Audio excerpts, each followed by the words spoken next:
Halo matakwal mata sallaware matakwal PNDS tarayya Federation International White House family yau na zo farin gida PNDS tarayya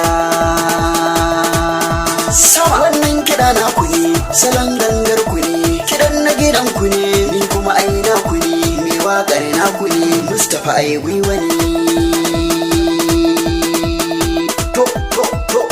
kayya gurab masu haɗin kai PNDS kun kai ga matakai kuma kun fi su haɗin kai da ƙarfi na dawakai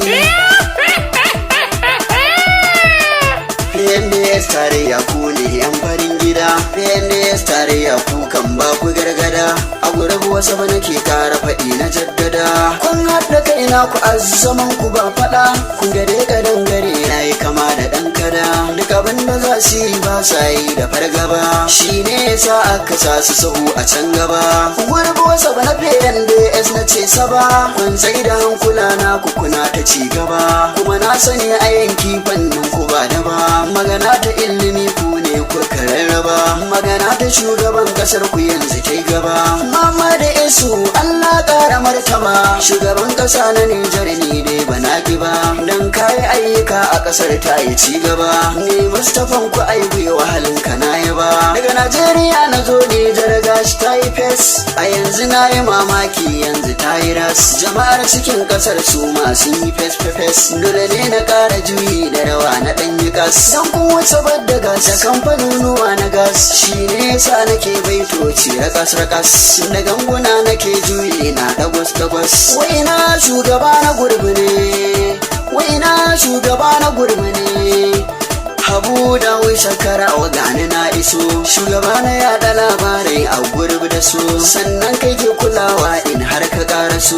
ku gane shi Habu cewa ya fi kurmuso ina wata yan gurbi shi ne yau ya fallaso da wuta ruwa na sha shi ne da gelan kwaso a gurbi wasu suna ganawa da ƙasa suna tattaunawa don ci gaban ƙasashe su dawa ilimi na duniya ya faɗaɗawa faransa ingilis mun yi haɗawa da hausa har fulani ibasawa ina kira zabar mawa adarawa da ma waɗansu a cikin su bai rufewa yan gurbi na kuke ku zo ku taka juyi daga baya amarya ta Muhammadu isu na sanyo mata ta shugaba na kasa ba ta wayo Aisha Malika sun saki sa'a neman domin na zo na gaida ki uwa ta mata a bage na kyauta Aisha kin yi rata mu mun yi hamdala domin kwakin kula ni jarfa ta ku ce ashatu manufata Aisha Malika tilas in gaida giwa ta kunki lafiya gaishe ki gimbiya Mustapha aiwi wani ne